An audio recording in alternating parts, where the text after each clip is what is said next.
Good morning, and thank you for joining us today. I'm Brandon Davis, Senior Director of Marketing at the YMCA of Metropolitan Chicago, and the President of the Board of the Directors for Social Responsibility Chicago. On behalf of the board and our Director of Strategic Engagement and Communications, Mary Cummins, thank you for your participation and your partnership, and also happy 2022. I'm very excited about today's program. We have a terrific lineup of speakers we really have a great showing from our community as well, all of you who have joined us. We may be teetering on the highest number of participants at a Social Responsibility Chicago program ever. Thank you. Because of you, our members and guests, we are able to carry out our mission and host programs like this. Thank you to all of our members for your support of Social Responsibility Chicago. Because of your generosity and partnership, we're able to host these breakfast program series and additional robust programs as an added benefit. If you're not a member, I encourage you to contact Mary Cummins or our Vice President of Membership, Julia Hines, to learn more. Our businesses, our workplace, our ways of working, all of these are continuing to evolve because of COVID. Today, we're re-envisioning engagement and impact. Nonprofits have historically relied on engaging philanthropic partners through galas, auctions, volunteer days, and other special events.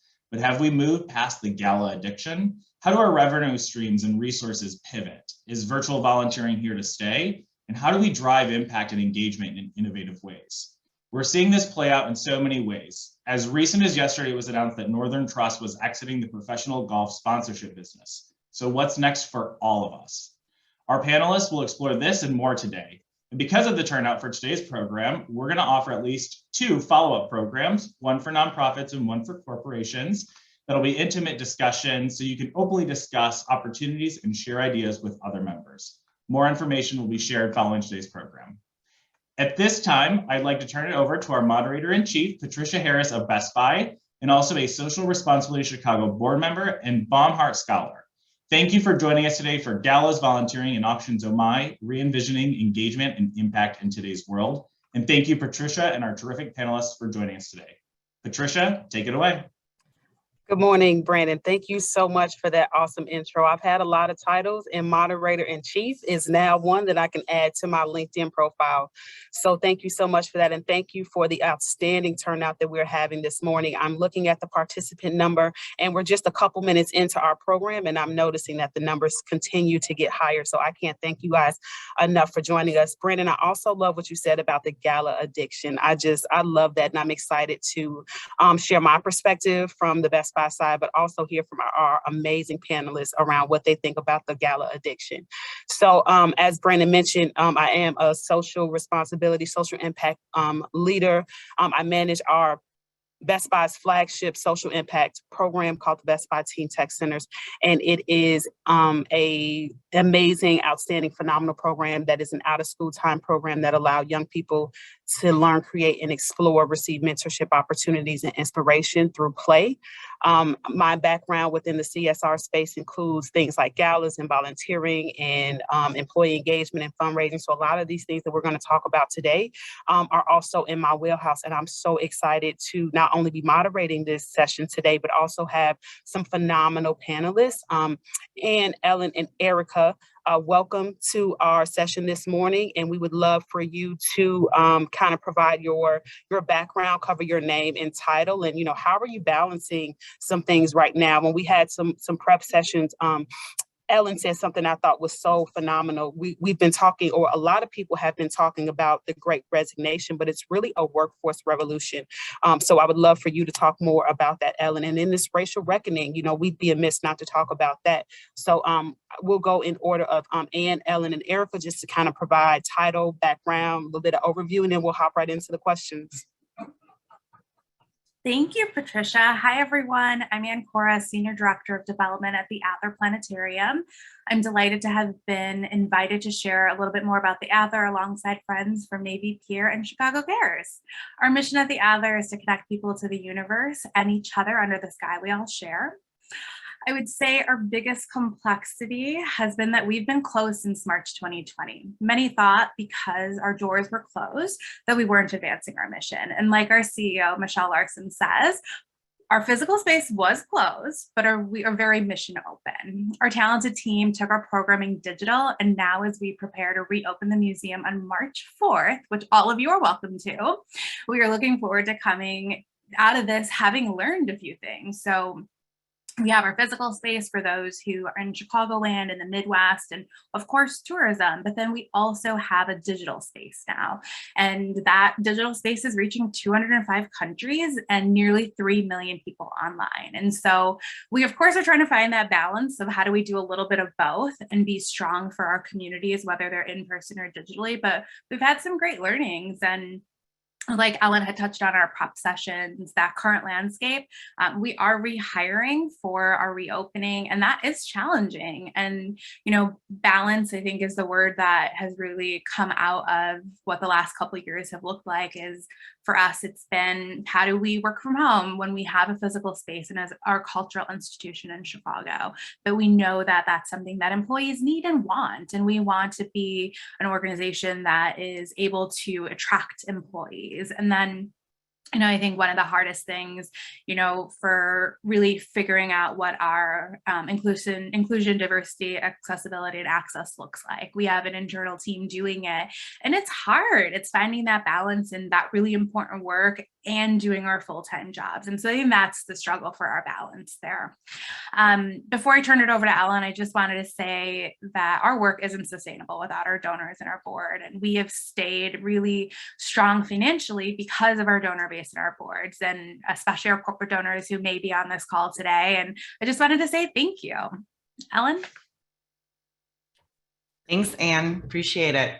Hi, folks. My name is Ellen Ray. I'm the Chief Executive Officer at Chicago Cares. I'm a lifelong Chicagoan and been with the organization for 5 years now, celebrated my 5th year anniversary on MLK Day.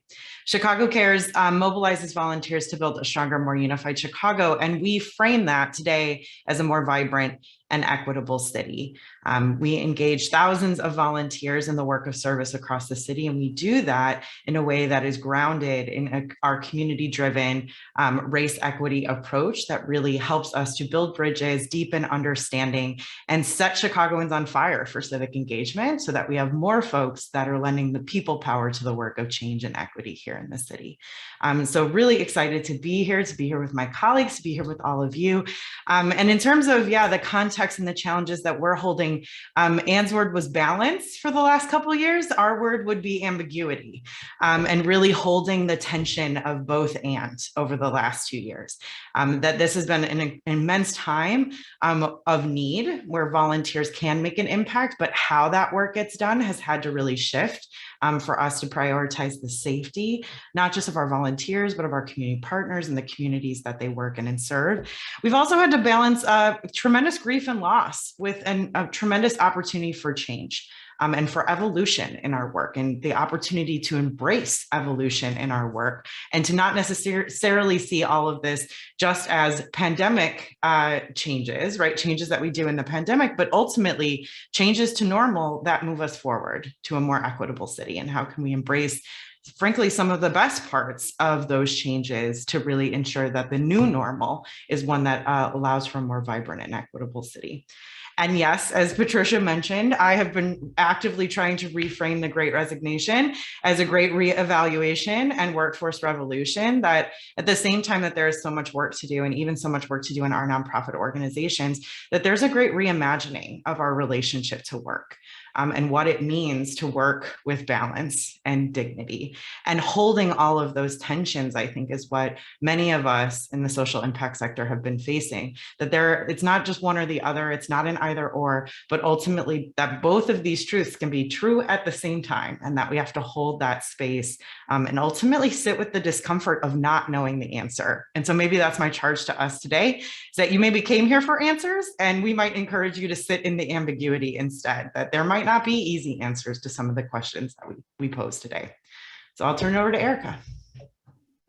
Good morning, everyone. I'm Erica Taylor. I'm the Vice President of Arts, Culture, and Engagement for Navy Pier. And I've been with the Pier almost 16 years now. So I've seen our huge revolution and change, and was a part of our changeover to a nonprofit organization in 2011. So we're still kind of young. We're a little bit of a preteen, I guess, in the nonprofit world. So we're still learning and growing. And I like how Ellen and Ann kind of picked a theme and a word to describe where they are. And I think ours right now is learning how to pivot. You know, Navy Pier, unfortunately closed. We're closed for about 8 months, which is unheard of. The pier never closes. We're open every day of the year with the exception of Christmas and Thanksgiving. So that was a change and a shift for us. And I mean, we're really trying to grow and build our funder base and our donor base. And I think it's been a learning experience for us, and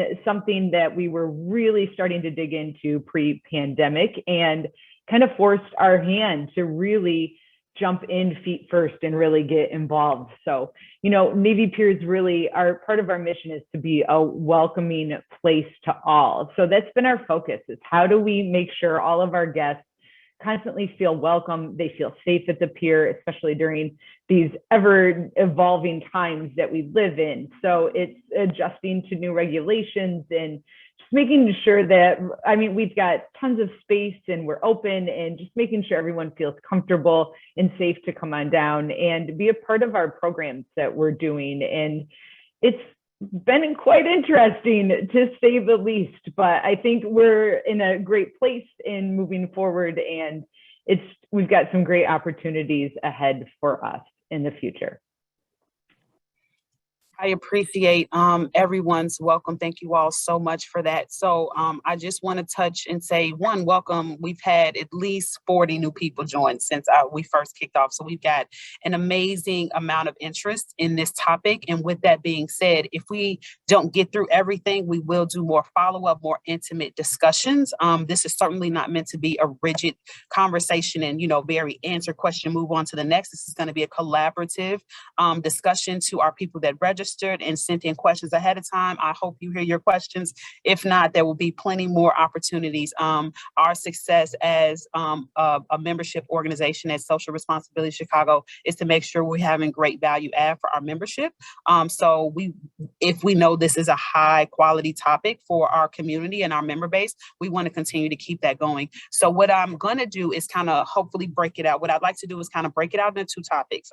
You know, there's volunteerism, which is its own, you know, hour, 90-minute conversation. And then there's this Gala-addiction and galas and the way that that's going to change. And I'll, you know, hope to get to that at the second part. But what I'll start with now is just, you know, maybe I'll turn this question over to Ellen first, but if anybody wants to layer in from our panels, I'll certainly, you know, have opportunities to share, you know, from a corporate lens, what that has looked like for us. But as we, you know, inch towards what we believe is in-person life, what does volunteerism look like today? You know, there's skills-based. MLK Day just passed. I know that's a huge day of service for people. You know, with our organization, we have like month of service, and, you know, there's this virtual and there's in-person models. What are you guys seeing at your organization, current state and future state? Great. Happy to jump in and start us off. I think it's important to root this conversation in a recognition that even before the pandemic started, there was a significant movement away from sort of either done in a day or helicopter in service. Chicago Cares actually is often known for Serve-a-thon, our largest day of service, 5,000 people serving on a single day in Chicago. And we actually made the decision before the pandemic. So I want to stress that, before the pandemic, to retire Serve-a-thon, in part because there was this movement towards more deeply relational service that was sustainable, service that really focused on building connection and empathy, particularly in our segregated city across lines of difference. And we acknowledge that those done in a day service opportunities, while they can be very valuable, are not, in fact, the future of service. So we had actually retired Serve-a-thon before the pandemic, and we were very glad when the pandemic hit that we did. But I think that it's important for us to acknowledge that accessibility, so really thinking about making service accessible and making it more impactful, were themes prior to the pandemic. And what those themes being rooted allowed us to do is to really think innovatively over the last 2 years about how we make service more diverse, how we make it more accessible, and how we ultimately make it more impactful. And I think another thing to just recognize is that service today is what service has always been. It's been a way to bring the power of people to the work of change. That is ultimately what service does. It helps us to build transformational relationships, particularly across lines of difference that help us reshape ourselves and our city. And it's an important way that we express care and solidarity for each other. So the trick is that service has not changed. That is what service has always been, but maybe our expectations about service are what have changed over the last 2 years. And whereas maybe before the pandemic, we thought of service as a have it your way experience, we are now having to realize that service requires care.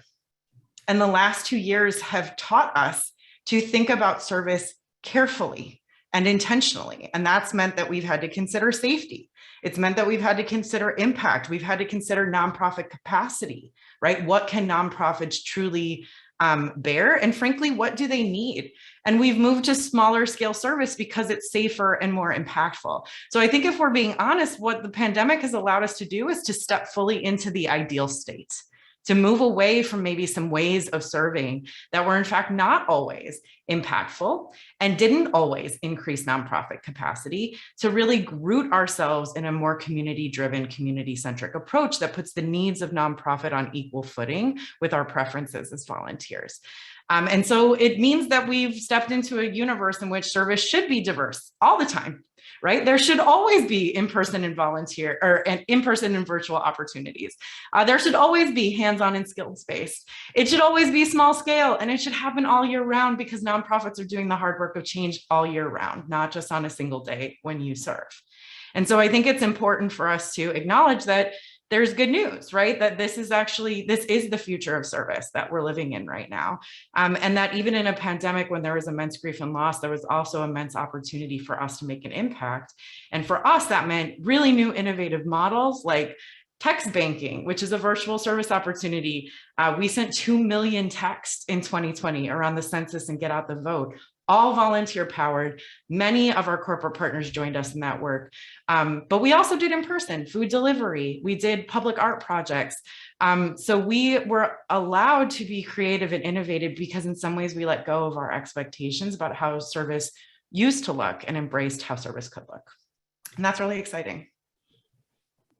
That is exciting work. And even what you were sharing, Ellen, was so impactful. Even as the moderator, I'm like taking notes because that was really impactful. So I hope it's the same for our participants as well. So continuing with the just kind of virtual volunteer opportunities or whatever that may look like. Ellen, this next question is going to be for you. And then, Erica, if you have anything you want to share, please do. But, how do you create meaningful volunteer opportunities? What are some of the interesting new models you've seen evolve? We've just, heard from Ellen and like the 2 million text messages, but people have like Zoom fatigue and maybe they're just exhausted of the virtual opportunity. Are there any effective new ways of managing corporate volunteers that you're seeing in your space? Yeah, I think a lot of so Zoom fatigue is real. Let me just acknowledge that. I will acknowledge that the Zoom fatigue is real. I think a couple of things that we're seeing, right, is that service is meaningful when volunteers can connect to other folks, right? That connection piece. Service is ultimately about people. So that connection piece is really important.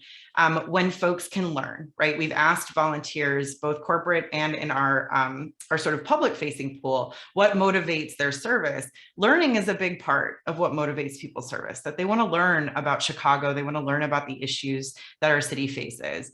And then I say the third dimension is impact, right? That it feels meaningful and it feels connected to the broader work of change, and that we are contributing to addressing problems that have been persistent in our city. So I actually think that's the recipe, and at Chicago Cares for us, that's the recipe for all meaningful service, in person or virtual. And I think that means that we have to think very intentionally about how we partner and bridge build between individuals and organizations, between nonprofits and corporations, to co-design service that does all three, whether it's virtually or in person. So, in the text banking work that I was just talking about, volunteers do that in a group. They actually do that online together. There's a Slack channel. They chat, they connect with one another. They get to connect with their neighbors. We actually have a great response rate of Chicagoans texting back and saying thank you and engaging with our volunteers. So there's a connectional piece, right? But we also help volunteers understand the issues, right? Why do we have to text people about the census? Ultimately, why does the census matter, right? That was work that we did in 2020. And that work then went to get out the vote and then to vaccine outreach. And we're currently in the midst of a really important mental health campaign. So I think, really educating Chicagoans about why these issues persist. Frankly, why is service necessary? What about our society would need to change in order for our service to no longer be necessary, right? For those needs to not exist. And then ultimately, we're connecting it to impact, right? So those volunteers that served could see the impact in the census. What was our response rate, right? How many Chicagoans actually responded, and what does that mean in real terms for resources and representation for our city? So I think that virtual volunteering, we're tired, yes, but we're kind of tired of frankly this, right? The webinar format, the listening in, but our projects are engaging, they are participatory, they are facilitated, and they are centered around our volunteers' needs and aspirations and the needs of our community partners. And I think when you can get that magic mix, volunteering virtually can actually be incredibly meaningful. But we're professionals at this. So we also say, call us and ask for help. At the end of the day, this isn't work that we can do alone, and structuring high quality volunteerism is an art and a science. And so I think that's part of the challenge that we face right now is that we're sort of throwing spaghetti at the wall, but let's talk to each other about the spaghetti we're throwing to figure out how to make it stick. Awesome. Thank you so much for that, Ellen. When you first started in, you talked about the physical space being closed, but there were still opportunities. Can you talk about how Adler has kind of shown up in this space? Absolutely. And Ellen, I love that you said giving permission to the nonprofits, to give us each permission to figure out what we need. And it's, for the Adler, so many of our programs are with our teens, and sometimes having volunteers come in with our teens can be difficult or complicated. And we never want our teens to feel like they're on display or they're being watched. We want it to be a natural environment for them. And so we have struggled with that volunteer opportunity. But one of the things that really emerged out of the pandemic, let me backtrack a little bit. The Adler has a partnership with Oxford University, and that is called Zooniverse. And so it is a volunteer platform that lets people all over the world, any age, you could be 95 or you could be 5, and do citizen science. And really what that means is you can be identifying penguins in a research project, or you could be looking at wildlife here in Chicagoland with Lincoln Park Zoo and help our researchers across the country and the world do real science. And I think that not only is really cool, but it was a hard concept to explain to people. And then the pandemic allowed us, because there was a need for virtual volunteering. And so one of the biggest benefits for us is that we've been able to explain it differently. We've been able to bring people on this journey, and people are so excited. And so what I think, like Ellen was talking about, this virtual opportunity is really cool because you can either do it at home with your family, your roommates. So I think about early parts of 2020 when either you were at home stuck with your roommate, your partner, your families, whoever. Anyone can do this. And I think that's the accessibility part that's really cool for us. And then the other part we saw as we kind of moved into 2020 and 2021, we can curate it. So we had a corporate partner who wanted to do it with their offices across the country. So their New York office and their California office competed against each other. And it was how many hours. And some people wanted to do it with their family. So they did a Zoom family session, or they did Zoom happy hour with their teams. And so I think what's really cool about the Zooniverse platform for the Adler is that we could shape it into however you as an organization want to do it. And it is free, which is really nice. And so I think that, for our corporate partners, we look to do sponsorship to be able to kind of support that work. But from an employee engagement, you need an email address and you need internet access. And so you can pop on.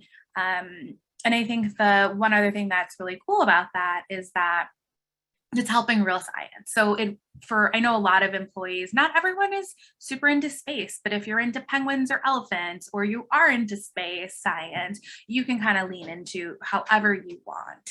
And so I think that is really fun for us. And it's new projects are being added every couple weeks. And so I think the biggest complaint that we've gotten is a project is completely full, which means that all the research a scientist or researcher needs is done. And they haven't been able to do that before, which is, I think, cool. And you can kind of say you've been a part of identifying anything and being a part of science and being a real science researcher. I think that's kind of cool and empowering for individuals of all ages. I agree. Thank you so much for that, Ann. And please share in resources how families can participate. And I think that is amazingly cool. So I'm going to turn my next question over to Erica. So Erica, in your intro, you had mentioned, Navy Pier was the organization that was, 363, outside of 2 days, right? So how has the need for in-person events increased or decreased? What are your thoughts on that? So for us and our public programming that we do, we're very fortunate. We have these wonderful outdoor spaces that we are able to engage in the better months of Chicago weather. So out in our Polk Brothers Park performance lawns, we have a great platform along our south docks. We have tons of opportunities for outdoor.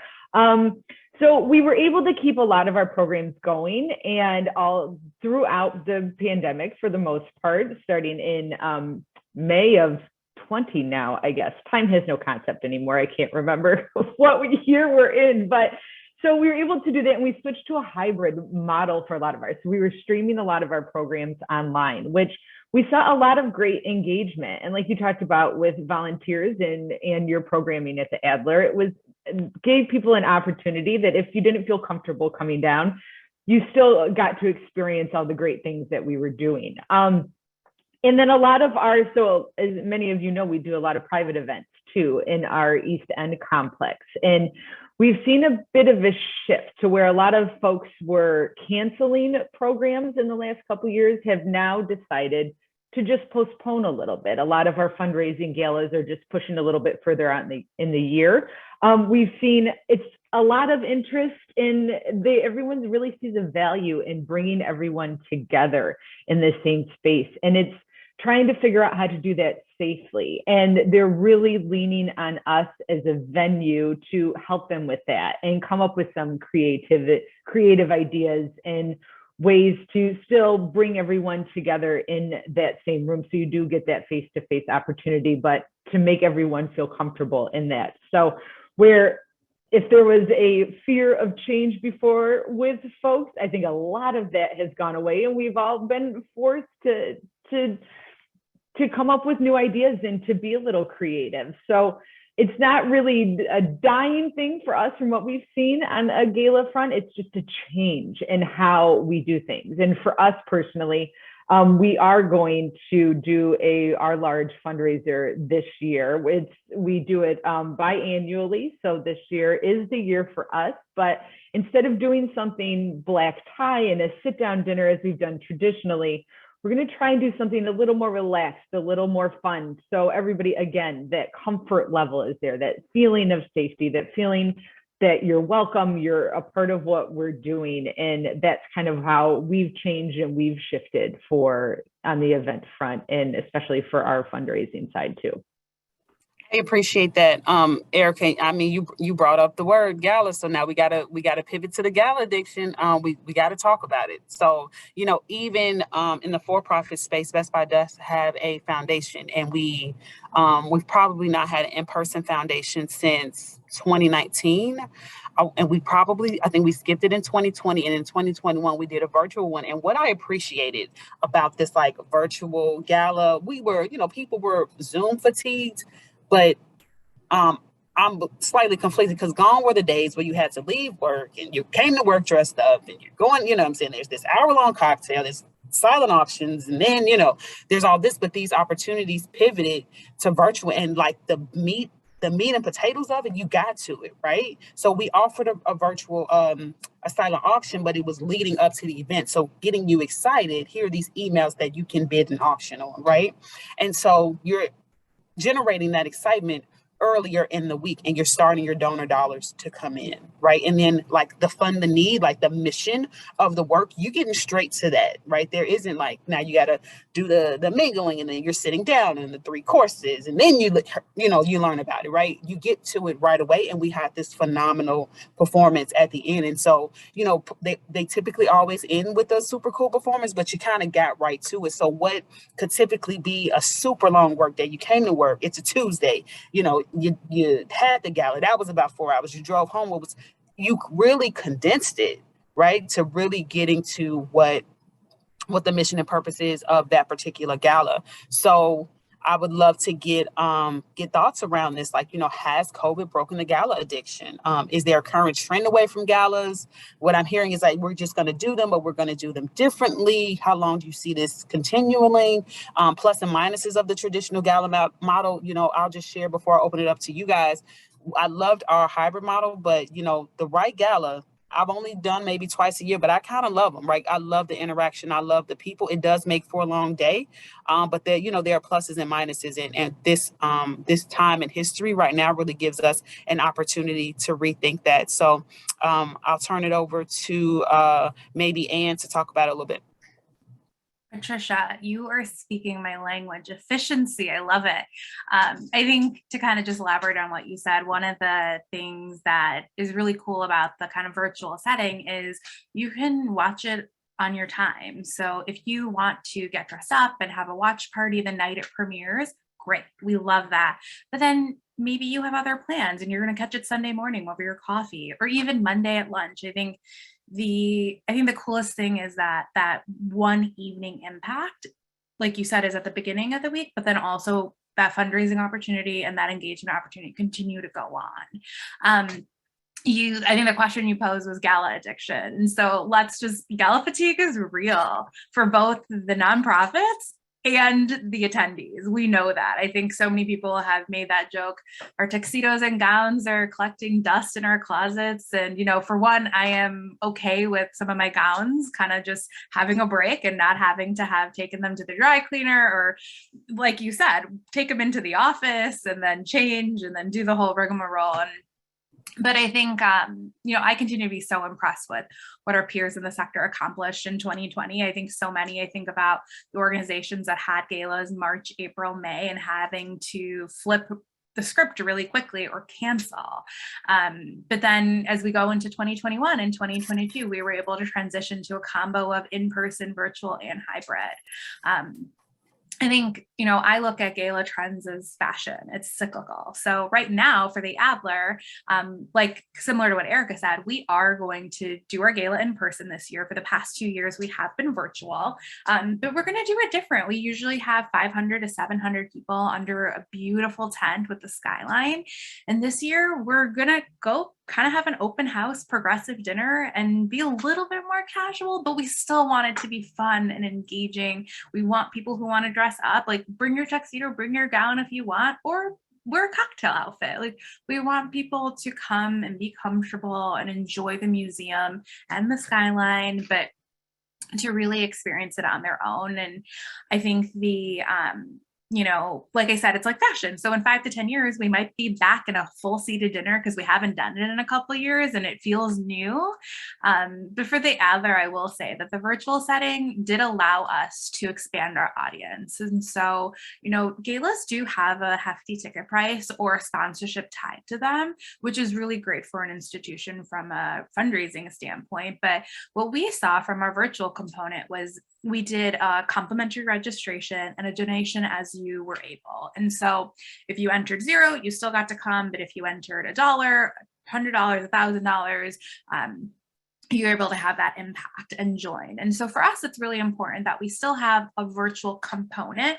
And so whether that's, figuring out how we bundle our coloring book and an at-home experience for those with families, or something like Zooniverse pre-gala, and then kind of whatever our key speaker or a couple mission moments highlighted in a video package so you can still be a part of it, is really critical for us. But we do want to bring back that in-person experience. And so for us, I think the other thing that I'll note is that for us, especially the last 2 years, we were able to do our gala and still see successes in fundraising numbers. And so I think there's something really important to know that we were able to have our biggest impact still at our biggest fundraiser of the year, but the costs were significantly lower. And so what that translates to us is our donors' dollars went further and that impact is even greater. And I think finding that balance is going to be really critical for us. We want to be able to always say your donor or your dollar is having the best impact, and we think that that is going to be really important to us to keep an eye on that. And the efficiencies, I think, again, Ellen, you mentioned kind of knowing what's best for your nonprofit and figuring out what you need as an organization, and figuring that out is going to be really critical. And so finding that, again, balance is going to be hard, but I think our team is so excited to try that challenge. And gosh, we are just so excited to open our doors and have everyone back. And so we're looking forward to it. I'm sure the guests and residents and visitors of Chicago are going to be excited to be back too. So, Anne, you touched a little bit on kind of fundraising, and there's sometimes sponsorship dollars and a hefty tag to kind of go with Gala. Ellen, I'm going to turn this question over to you. What are your thoughts about current best practices in event-based fundraising? So galas are certainly one way to do them. What are other ways that you're seeing success and best practices in event-based fundraising? Yeah, so I can speak to this in terms of the way that we think about event-based fundraising, because actually service is one of the ways that we raise funds, both for our organization and for the partners that we work with predominantly on the south and west side of Chicago. I think, and I can speak to this a little later too as well, but I think part of what we need to ask ourselves, and I think Anne is getting to this and said this, is like, what is our ultimate objective, right? Is our ultimate objective engagement, or is our ultimate objective relationships? Like, when we think about why we're doing things, have we thought about the why, right? And I think that that's a really important step back that we need to take, particularly as we think about the new normal and moving forward. That we've been on autopilot for a lot of our work when it comes to fundraising or service. And frankly, we've gotten sort of in a groove without scrutinizing whether the groove really serves us. And I think nonprofits have actually often asked if volunteerism serves us. And frankly, if the gala serves us, right? We don't do a gala, we do the Chicago Cares Leadership Breakfast because we moved away from a gala a long time ago. But I think that asking that why, right? What are we trying to accomplish? And I think it's important for corporations to ask that question. And I think it's important for nonprofits to ask that question. Ultimately, because I think that in this moment, it's very important for us to weave together multiple threads. So when we think about the thread of equity, and that is ultimately, the mission of most social impact organizations is really driving towards that social change. Corporations are having this conversation more and more intentionally, right? So when we think about equity, when we think about philanthropy, so our giving and our receiving of gifts, when we think about corporate social responsibility or enterprise social responsibility, how are we weaving together all of these threads into a more cohesive impact, where it's not just the events we do or the way that we serve, but we're thinking about the way that our resources, the full power of our institutions and organizations are being leveraged for the work of change. So I think when we think about event-based fundraising, as nonprofits, we're often, and Anne said this, right? It's an engagement strategy. It's not just a fundraising strategy. We're putting multiple streams of work together. And I think our challenge to our corporate partners, more than 100 corporate partners that we work with to engage them in community and service, our challenge to them is, yes, you should sponsor events. And yes, you need to give donations to nonprofits. And yes, you should be serving. How are you weaving together all of those ways that you can make impact and more, right? How is your procurement a reflection of your commitment to invest in our sector? How is your hiring an investment in how you invest in our sector? How are your policies and investment in our sector. And so when we start to think about event-based fundraising, I want corporations to think bigger, right, about what it means to fundraise for our sector or to invest resources in our sector, that's not just about the sponsorship. It's not just about the service, but ultimately that the full power of your organizations can be a fundraising engine for our organizations, an engagement engine for our organizations. But that you have to stop and ask the why, right? You have to stop and ask, what do we care about? We have to stop and ask, what issues in Chicago are we most invested in? And that this is an opportunity, right, for folks on this call to start asking that question. What is our why? And nonprofits need to ask it too, because frankly, we need nonprofits to say no to things that don't serve them. Like, it's okay to say no. It's okay to say no, that service project actually doesn't help us. Or no, the thing you want to do, you're going to give an hour of service, but we're going to spend 4 hours to prepare for your service. And that's actually a draw on capacity. And that doesn't serve us. That's negative fundraising. And I think that's part of what some folks don't understand, is that service actually isn't free. We make it free, but service isn't free. So when we think about service events, we have to make sure that it is capacity adding and in fact, not capacity detracting, that we aren't extracting from nonprofits, because that fundamentally reduces their capacity to make change. So I think that's when I think about event-based fundraising, particularly from service, I want folks to think about the ways in which they are actually adding capacity and bringing the full power of their organizations to this work. I love what you said around, it's okay for nonprofits to say no. Certainly sitting on the grant making side, we seek, transparent feedback from our partners. And we sometimes feel like we're not getting the truth because they fear that they're going to lose out on that money. But in actuality, we want to be capacity adding, to your point, Ellen, right? Like, we understand there's, these teams are working lean. And while we may think it's a phenomenal idea, we come from a place of vast resources. And sometimes we need to, flip our own switch or turn our lens around to say, give me that other perspective. So I love what you said around, like, nonprofits. It's okay to say no or push back or just ask, say the tough things, ask the hard questions to your partners. And certainly I will, as a funder, would love to hear the truth because we don't want to create a terrible experience for any of the stakeholders that are involved in our service projects. And so, Ellen, you had talked, I think you touched on this a little bit, and I'm going to pose this question to Erica, but would love for you all to chime in after Erica does. But, this kind of your why. A lot of these, when we think about these events, there's a story here. And Ellen, you even kind of brought up like the learning that has to go behind it. How can funders and nonprofits work together to tell their partnership stories in new ways that we may not have seen before? Erica. Yeah, sorry.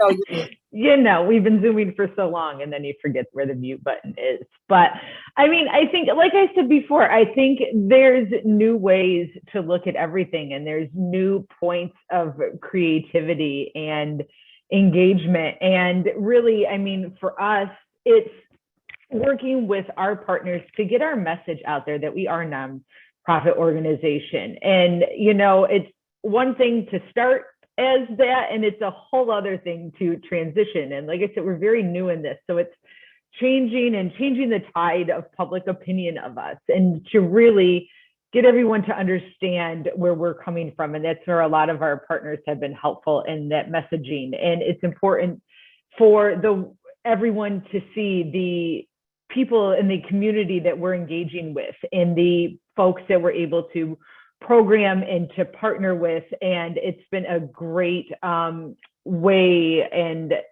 to really get our corporate donors engaged in that, and to send that message of that we are welcoming. We do represent all parts of Chicago. I mean, that's what Navy Pier is. We are the city, and to be able to show that we are representing all of the neighborhoods of Chicago and all of the people that live here. It's been a change. And I think we've seen a lot of our partners have shifted to, a lot of our corporate partners have shifted to more operational focused grants with us, but now we're seeing them slowly make a change back into getting into our programming again, which has been great. So it's just a way of kind of adjusting and to looking at, like I said, with our hybrid model that we've done with some of our events in our live streaming, it's giving them more exposure. It's getting more eyes on things. It's keeping people engaged. It's keeping the donors engaged. It's keeping all of our guests engaged. It's not letting people forget that you're there. You know, it's really,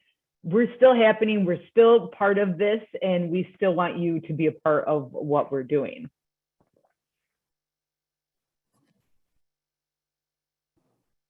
I'll also add that, you know, everything Erica and Ellen both said, I agree completely. I think that it is, I want people to know that we want to make it super easy for you all. So we tell us what you want. If you want to know if there's a certain demographic of data or a piece of data you want, tell us so we can figure out how we can track it if we're able to. And so really, you know, making sure that it is within our capacity to do something, and really thinking about, you know, again, going back to that, making it easy. We want to help you. So if you have an intranet or an e-blast that goes out to your employee base, we want to write that content with you. We want you to be able to think of our partnerships as turnkey. I think the question was kind of like, is there other ways that we can highlight partnerships? But we still love our blog and we love video content. And I think one of the coolest things kind of about hearing from employees is what you liked. If you really loved something, like, please tell us. And I think if you didn't like something, please tell us, because I think back to, 2018, we had a gala in person under a beautiful tent, and we had a couple tables that we didn't have folks show up to. And later, one of our corporate folks told me that their employees just really don't like to go to galas anymore. I'm like, great, like, just tell us that, so then we can figure out something that's meaningful and enjoyable for you all. And then also, we're not spending our resources when we know that, you know, that table does have a cost to it. And so the more you tell us what you like, what you don't like, the better we can curate the partnership. And we love hearing feedback. So like, if you're visiting the Navy Pier or you're volunteering with Chicago Cares or coming to the Adler, tell us, like, if your employees are just sending in, like, you know, after an event or an experience, you get a couple emails, like, those make my day. So please send them. I agree with Anne. Plus one, the feedback piece. I do want to give a slightly different perspective on the sort of ease question. I think we've often, as an organization, we've had to reframe ease to accessibility. We want to be really accessible to you. And that, I think, is sort of to Anne's point, right? We want your feedback, we want to know, but I think that the root of that is that we want this to be a relationship. And I think we want to acknowledge that sometimes relationships actually aren't easy. And we want you to stick with it, even when it's not. That sometimes service, learning how to serve truly in the context of community, takes work on our part. It takes unlearning some things. It takes questioning our assumptions. It takes reflecting on our why. It takes being willing to be challenged. And sometimes those things don't feel easy. So I think one of the evolutions that we as an organization have gone through is we always want service to be accessible, and we want service to be accessible to you. But we can't actually promise you that it'll always be easy, because relationships are hard work. And I think, you know, to this question, Patricia, that you asked about, you know, new ways or different ways to tell the story, I think part of our question to folks is, yes, but do you have a story to tell about your partnership? Because I think we all want to think about creative ways to tell the story, but what is the substance of the story? Do you actually have relationships with your nonprofit organizations, or do you talk to them once a year? And so, yeah, it's hard to tell a single day story well, but if there's richness to the relationship, there's connection, if there's dynamicism and diversity, then the story is rich and the ways to tell it become plentiful. And so I think that one of the things, you know, we're very proud of our partnership with Pepsi on the work of PrEP, which is their new initiative to set young people, particularly on the South and West Side, on a trajectory for high quality careers. And they've actually done some very interesting virtual career exploration fairs. They're scaling that up, but they took a year to build that work in solidarity and relationship to community organizations on the South and West Side. And so the story they could tell was amazing. And they told it on many platforms internally. They had organizational ambassadors because they spent a year investing in the story. And so how are you investing in the story you want to tell to make it rich enough that we can then have a diversity of ways that we tell it?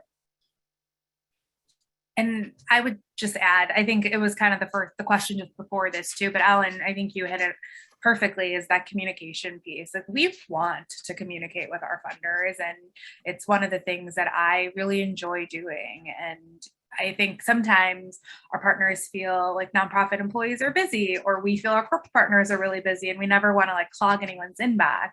But I think that why and what's meaningful, like if you're sending blanketed mass emails once a month, I'm sure those end up in your spam or you delete them. But if you're curating that email and, like Ellen said, really building that relationship, like we want to be in partnership with you, and we don't want it to be turnkey. Like if you're a Pepsi or you're an Ulta Beauty, we know you're not the same. And so we want to be able to build that relationship uniquely for you. And that's communication. I love, this has been such a fruitful discussion, not only as a member of social responsibility, not only as a moderator and board member, but as a corporate, representative of a corporation. Like, we desire to get this right as well. So just being mindful of both sides of the coin it's certainly been a fruitful discussion. We are nearing our time, and I think we may have time for maybe 1-2 more questions, but we've had some come in the chat. So it's kind of a two-part question that I'll pose to the group. What percentage of your annual fundraising goal was tied to pre-pandemic events, and have you seen that number go up or down?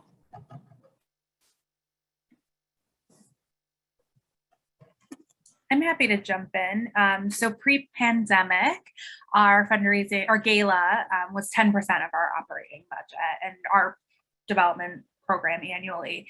And because of the situation that we're in with our closure, our gala actually the past 2 years has been 40% of our revenue. And so, I think a lot of people sometimes, like, topics like this are like, are galas still important? Yes, they are, for that fundraising aspect. And I'm looking forward to, as we reopen and to the coming years, that we find that balance, that our gala is a component of our sponsorship program annually. And so I think that my hope as someone who leads strategy for our team is that we'll kind of be at that 25% and see a really diverse fundraising program.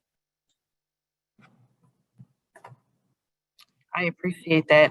Erica or Ellen, do you want to weigh in on kind of revenues and how the pre-pandemic, post-pandemic events have impacted that?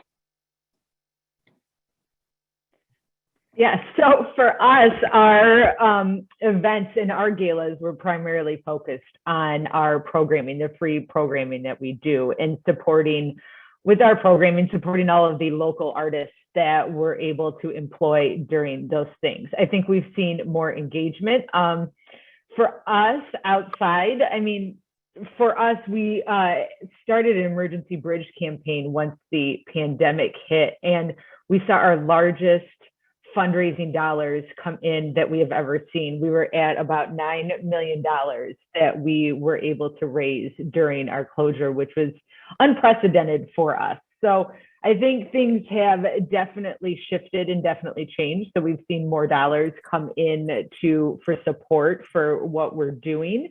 And so it'll be interesting to see, once we start getting back into normal, or what we will call our new normal, to see where that level is engagement in from our donor base. And it was an actually incredible moment for us to see all of those dollars come in when they did. So we definitely saw an increase on our end.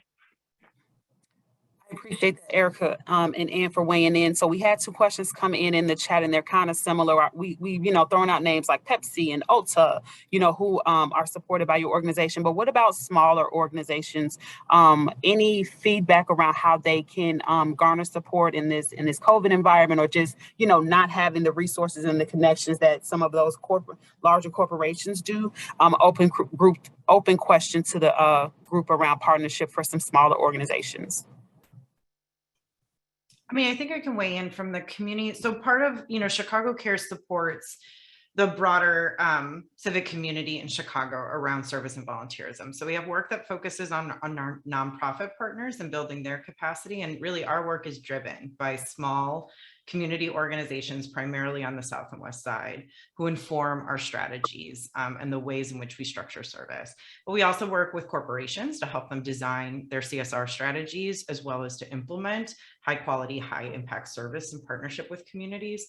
And then we work with a broader base of individuals in Chicago who want to make a difference. And so what I would say for small community organizations that want to sort of like break into this space, we're a support. We encourage you to sort of buddy up. Our work happens in a collective impact model where we really think about how partnerships and collaboration can help us to build our capacities as communities. So we tend to work in communities where there are coalitions of organizations that are working together to build relationships with government, with nonprofits, and with individuals to advance their work. So, my information will be available. Happy to talk more about this with organizations on the line. From a small company perspective, again, yes, not every organization is huge and has huge budgets for this, but everyone can do something. And every company can do something. And again, when we think about the ways that we can align our business practices to the tenets of service, ultimately that service, again, is about the people power to make change and the ways in which we can bring the full power of our institutions for a more vibrant and equitable Chicago. Every business in the business community in Chicago can do something to serve our city. And so when you think about, sort of where you have opportunity and asset, again, Chicago Cares can certainly be a help in that work, but we encourage you to start somewhere, right? To think about your assets, to think about your strengths. And that isn't just money. That is time, talent, treasure. It's your people, it's your skills, it's your product, it's your procurement, it's your policy. So there is a place for everyone in the work of social change. And so, but I think, again, that work does not happen alone. That work happens in community. It happens in collaboration. And so I think the first step is find your people. And if you haven't found your people, find us, find me. We can help you find your people in the work of social change. Yeah, I absolutely agree. It's all about leveraging those partnerships, right? And I think we've seen from our partners, from our smaller performance groups from all over the city that we've been working with continually, we've been doing small things like if we've recorded a performance, it's sharing that recording with them so they can start sharing that with their donor base, with potential funders for themselves. And we've seen a lot more of that happening, and some successes come out of that too. So I think it's important to exactly like Ellen said, find your partner, find the right people to work with that can help leverage what you are and can help bring you up. And I think that's what we are as a nonprofit community. We're all in this together and can really help and push each other forward with that. And I would just add that as a mid-level organization for the Adler, we also need mid-level and small companies, and we want to be your friend. And, we're all, like Alan said, we're all in the community of Chicago. We're all under one sky and universe. And so let's work together and figure it out. And I really like that idea about partnering too. So Ellen, I think that's a great creative way to do that. And so come find us. We want to curate experiences for you all, whether you're a small, mid, large, there's space for everyone. I appreciate all of the panelists that joined us today. So Ann, Ellen, Erica, thank you so much. Thank you to the nearly 130 people that joined us today.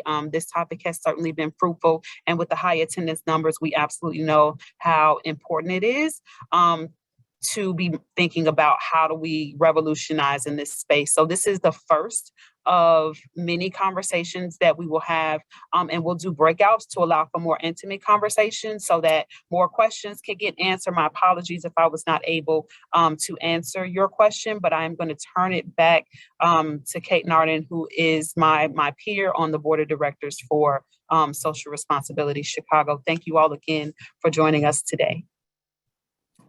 Thank you, Patricia. Thank you, everybody, for being on the call today. My name is Kate Narden. I am so fortunate to be the VP of programs for SR Chicago and to work with people like Patricia and Anne and Ellen and Erica to bring these conversations to our sector, to inspire change, new ideas, new ways of working together, open and honest conversation. As Brandon and Patricia mentioned, we're going to host 2 follow-up workshops on this subject, one for corporate partners, one for nonprofit partners. We're going to dive into this subject more deeply together, come up with some active solutions. So stay tuned, follow us on social for that and future programs. We look forward to having you part of our community. And if you have any questions at all about membership or suggestions for future programs, just don't hesitate to reach out. As our panelists said, we welcome and invite feedback into our work together. Thank you all so much. Have a wonderful day.